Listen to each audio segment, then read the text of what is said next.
Hi there, welcome to Trevorling Guitar. Today I'm going to be looking at 3 Jimi Hendrix techniques that you can include in your guitar playing.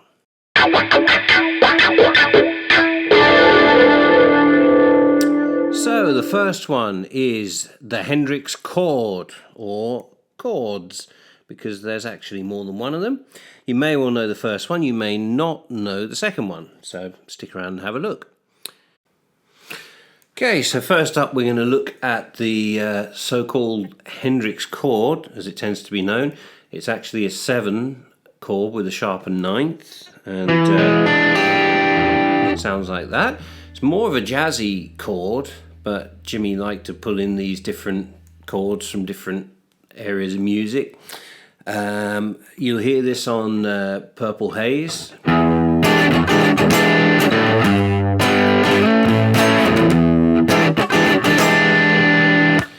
You'll hear it on Voodoo Child.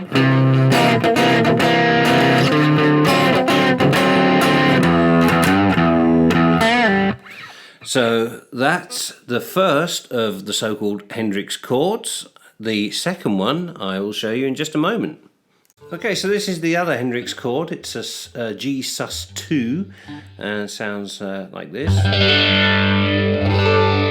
So this chord, you got this open third string, which creates a G drone, kind of rings out through it. So you'll hear this. The idea with this chord is it's really meant to move around. So you'll hear it on things like Castles Made of Sand. So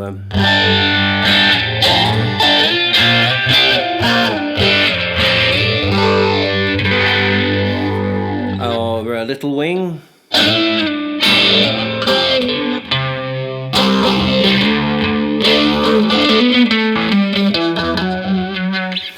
So that's the other Hendrix chord, which maybe isn't quite as well known as the 7 sharpened ninth.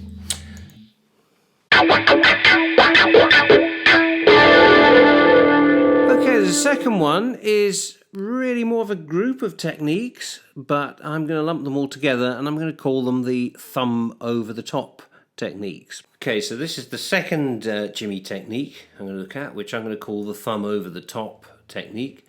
So traditionally the bar chords tend to be played with the first finger barring the strings, and if it's an E-shaped bar chord, the second, third and fourth fingers playing the E shape.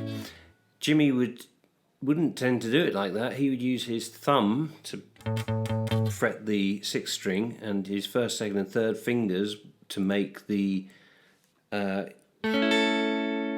sort of E shape on the first, second, third and fourth strings, so you get this thing with the 5th string muted. Okay, so the reason I'm guessing that he liked to do it that way is because it left his little finger free so that he could add in some extra notes to make suspended chords, so for example, or to add in little extra notes.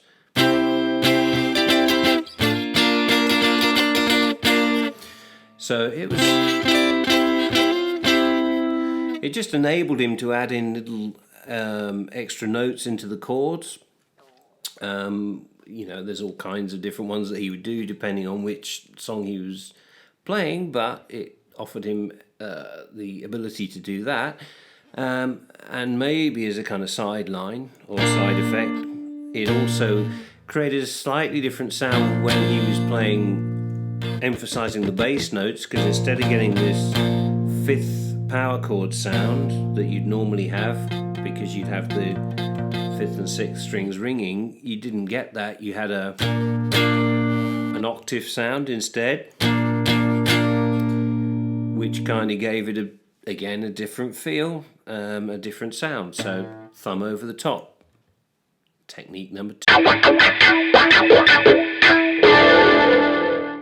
Okay, so the last one on my list of Jimmy techniques you can use is actually a vocal technique, or a guitar and vocal technique, and it's one that's borrowed from the blues. So let's have a look at that.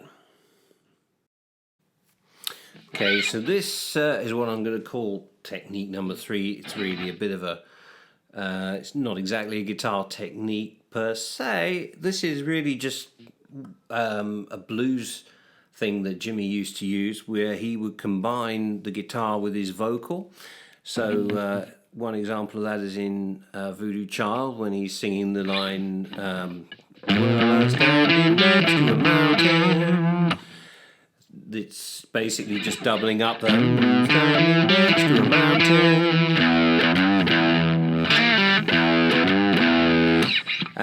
And you do that quite a lot, and it's just a simple little technique. It's just doubling up the vocal melody line with the guitar. So there you go. Okay, I hope you found those tips useful. If you did, please click the like button below. And if you'd like to know about other videos that you might find helpful, please click the subscribe button and the little bell. If you're interested in finding out about guitar lessons, please contact me via the links below. You've got my email, which is trevorlinguitar@hotmail.com. Also my website, which is trevorlinguitar.com. And if you want, you can leave comments below as well. Okay, thank you. Bye-bye.